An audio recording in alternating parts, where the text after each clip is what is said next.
പ്രതാപൻ ഇത്ര പെട്ടെന്ന് ഇങ്ങനെ ഒരു തീരുമാനം എടുത്തത് എന്താന്നാ എനിക്ക് മനസ്സിലാവാത്തത്. അത് തന്നെയാ സാറേ എന്റെ ആലോചന. പെട്ടെന്നായിരുന്നു അവന്റെ തീരുമാനം മാറിയത്. ജോലി തേടി മദ്രാസിൽ പോയ എന്തിനാ? ഇവിടെ ജോലികളില്ലേ? അതെ.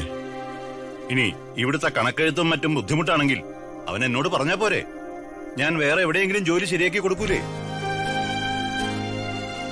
അതും ശരിയാ. പെട്ടെന്ന് ഇവിടുന്ന് പോയതിന് എന്തോ ഒരു കാരണമുണ്ട്, അതുറപ്പാ.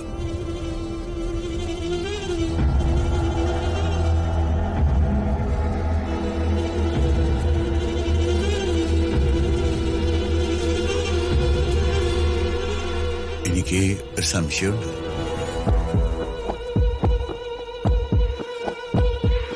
അംബിക നിർബന്ധിച്ചിട്ടായിരിക്കും പ്രതാപൻ ജോലി തേടിപ്പോയത്. അവക്കെന്ത് കാര്യം അവനെ പറഞ്ഞുവിടാൻ? അവളെ പോലെയാണോ എനിക്ക് പ്രതാപൻ?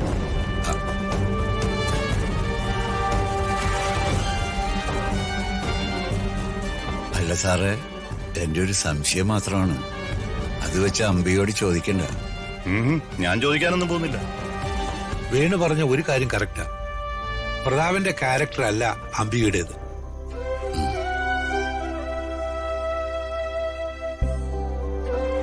പ്രതാപൻ എന്ന് പറഞ്ഞ എ കംപ്ലീറ്റ് മാൻ.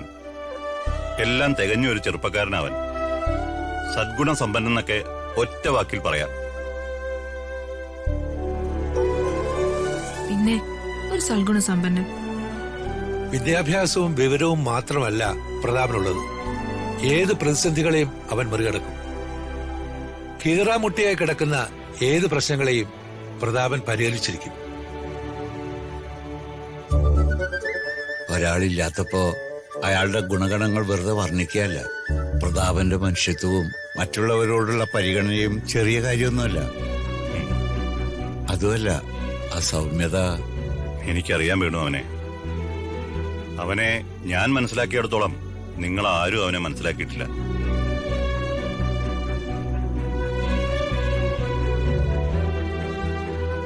അവന് പൊളിറ്റിക്സിൽ നല്ലൊരു ഫ്യൂച്ചർ ഞാൻ കാണുന്നുണ്ട്.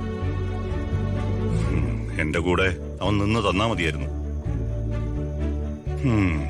ഇനി പറഞ്ഞിട്ടെന്ത് കാര്യം? ആള് മദ്രാസിന് പോയില്ലേ?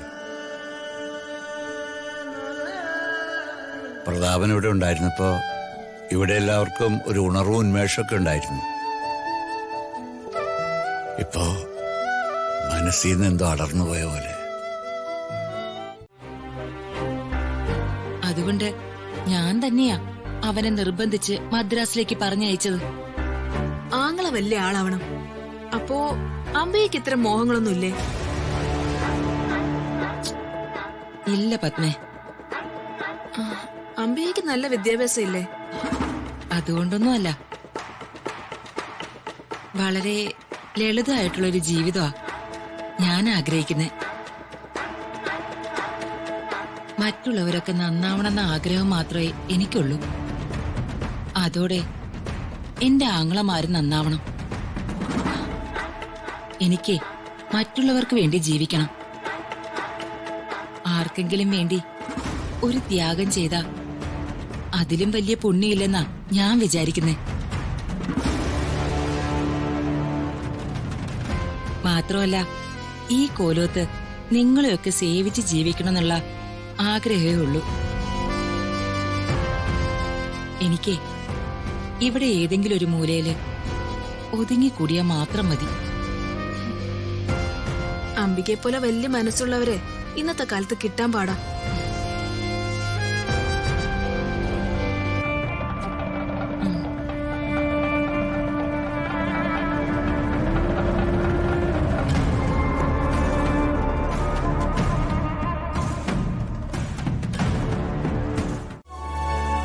വേങ്കമലയിൽ പുലി ഇറങ്ങിന്ന് കേട്ടല്ലോ.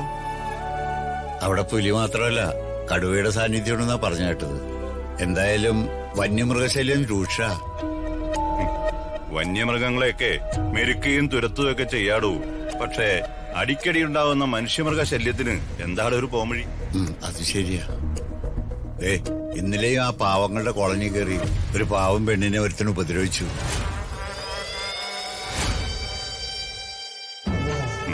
അവിടെ കയറി നിരന്തര ഉപദ്രവമാണെന്ന് ഞാൻ കേട്ടു.